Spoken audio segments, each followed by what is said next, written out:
There are three major suspense sequences in Tarantino's Inglourious Basterds, each more masterfully executed than the last. There's the legendary opening scene with Hans Landa interrogating the French dairy farmer. You're sheltering enemies of the state, are you not? There's the bar scene, a slow burn powder keg that explodes in one of Tarantino's finest displays of cinematic tension. Stiglitz. Say auf Wiedersehen to your Nazi boss. And then there's a scene that often gets overlooked, the introduction of the bear Jew.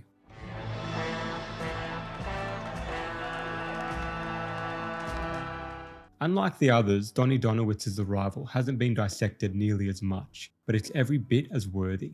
The scene is a straight up tone setter, not just because it showcases the barbaric resolve of the bastards, but because it is the moment we get a brutal, theatrical declaration of what kind of war story Tarantino is telling. Here, he doesn't just build suspense, he complicates our sympathy. The German soldier, faced with certain death, chooses honor over betrayal, and in that moment, Tarantino invites us to admire his courage, right before rewarding it with a baseball bat to the skull. And his death comes at the hands of what we're led to believe is a monster, a mythic figure whispered among the German soldiers, a man known only as the Bear Jew. He's introduced like a legend, his arrival built up with the weight of folklore, but when he finally emerges from the shadows swinging a bat, he's kind of a loser. His theatrics make you cringe. The contrast is jarring and intentional. Tarantino builds a monster, then gives us this. Fucking ball game! He went yacht on that one! On the fucking Lansdowne Street! And while the violence is righteous, it crashes up against a moment of genuine courage, the kind that doesn't come from brutality, but from moral conviction. The scene comes early on in the film, the fourth overall, and takes place in Chapter 2, fittingly titled Inglourious Basterds. And part of what makes it so effective is that it requires very little context to appreciate. At this point, we're still figuring out the story Tarantino's telling and the rules of the world he's built. We're just beginning to realize that the movie is structured like a storybook, complete with title cards and chapters. The first of these, Once Upon a Time in Nazi-occupied France, immediately signals that this isn't a historically accurate war film, it's a fairy tale, a cinematic myth. Chapter 2 opens with the introduction of Lieutenant Aldo Raine, played by Brad Pitt, delivering a speech to his men. The kind of speech that makes you think, wait, is this guy serious? It's absurd, theatrical, and oddly compelling. And by the time he's done, we as the audience can't wait to see these men get into France and start fighting. And boy does Tarantino deliver. After a completely farcical introduction of Hitler, ranting in frustration as the bastards continue to butcher his men and evade capture, we cut to the opening shot of the bear Jew scene. A tight close-up on the head of a German soldier as one of the bastards scalps him. It's a jarring tonal shift, grotesque, deliberate, and deeply unsettling. The close-up, paired with the graphic violence, instantly reorientates the audience. Any sense of comfort we felt from the absurd portrayal of Hitler is shattered in a single bloody frame. Fun fact you might not know, this is Tarantino. After a few establishing shots, we realize the bastards have ambushed a group of German soldiers. We get a wide, sweeping crane shot that descends to reveal the bastards spread out across the space, with Aldo emerging from the shadows, and 3 German prisoners kneeling with their hands on their heads. It already feels epic, like a battlefield tableau frozen in time.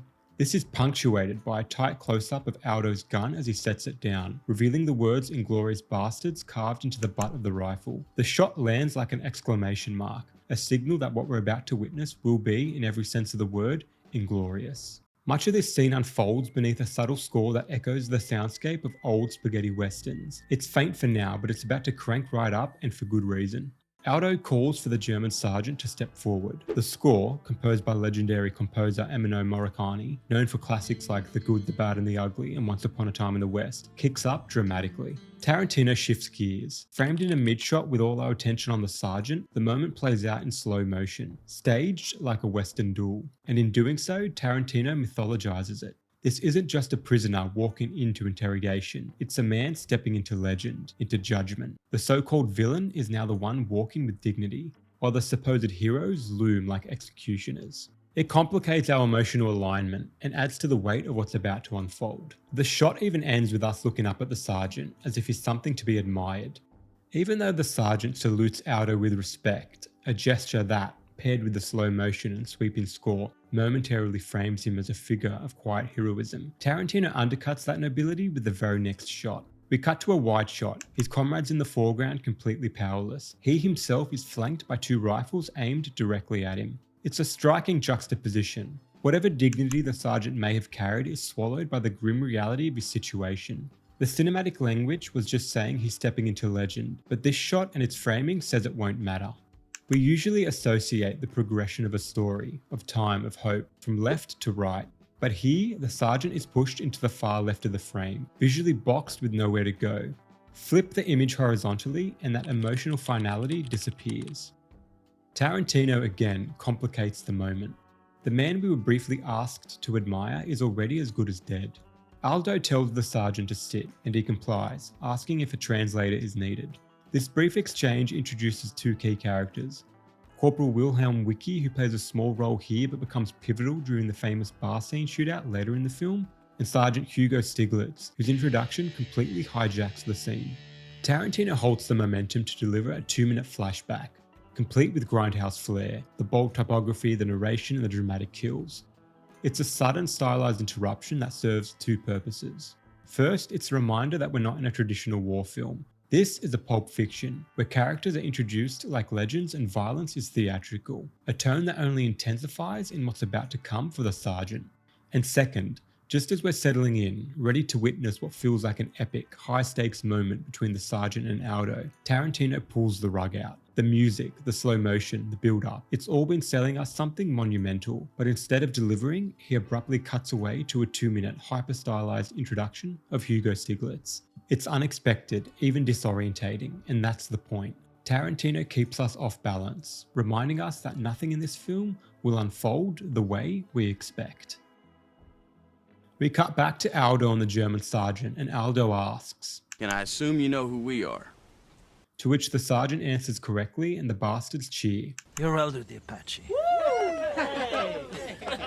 A telltale moment that the sergeant has heard of these men and knows exactly what they're capable of. The coverage here is fairly standard, but effective. Over-the-shoulder shots on both Aldo and the sergeant, as Aldo threatens him with death unless he reveals the whereabouts of other German troops. It's a classic standoff, and these over-the-shoulder shots ground us in the shared tension of the space. We're not just watching 2 individuals, we're anchored in their perspective, reminded that this is a face-off. That tension is further emphasized by a wide shot, where both men share the frame equally. Tarantino frames it head-on, a confrontational composition with eyes locked. The sergeant respectfully refuses to cooperate, and that's when we hear it. I respectfully refuse, sir. Hear that? A slow, rhythmic tapping echoing from within the brick tunnel. It's eerie, almost unnatural, like the sound of creeping death. What makes it so terrifying is the timing. It's as if whatever's inside the tunnel has been listening the entire time, waiting. Now it's also worth mentioning that with his salute to Aldo as he introduces himself, we begin to see that this is a man with principles, not the typical German soldier or Nazi archetype we're used to seeing on screen, or even the kind we've seen earlier in the film. There's a quiet dignity to him, a sense of moral conviction that sets him apart. Even his refusal to divulge information was polite. Now, we already know that the Bear Jew has taken on a mythological presence. Earlier in the film, even Hitler demands that his name no longer be spoken among the ranks, a sign of how deeply the fear has spread. And now, in this scene, we learn that even the sergeant has heard of him. I heard of the Bear Jew. What'd you hear? Still, the sergeant remains calm and respectful, seemingly willing to face whatever lies ahead. But that composure cracks the moment Aldo mocks him with the line, "Take your wiener schnitzel licking finger and point out on this map what I want to know." That insult shifts the sergeant's tone.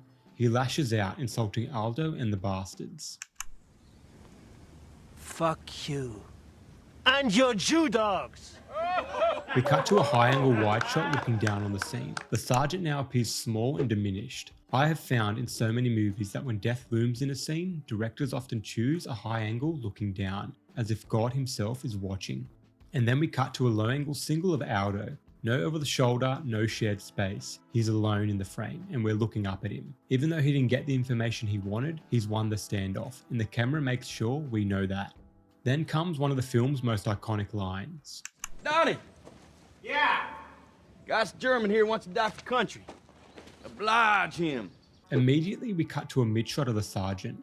There's nothing else in the frame to distract us, just him alone with his thoughts, mirroring the psychological isolation he's about to endure. His entire focus narrows to the dark tunnel ahead. As Ennio Morricone's haunting score swells and the sound of the bat tapping against the brick echoes, the tension ratchets up. We cut between the sergeant and the tunnel, each edit inching closer to his face, mirroring the mounting dread building inside him. And then the Bear Jew emerges.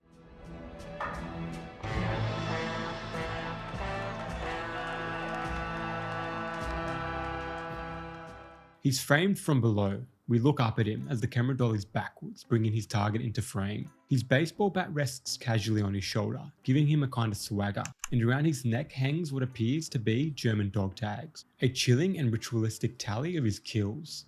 The bastards cheer and clap as he steps into the light, as if his very appearance deserves a standing ovation. He's every bit the myth Hitler and Aldo made him out to be. Donny asks the sergeant how he earned his Iron Cross, and the sergeant answers with a single word. Bravery.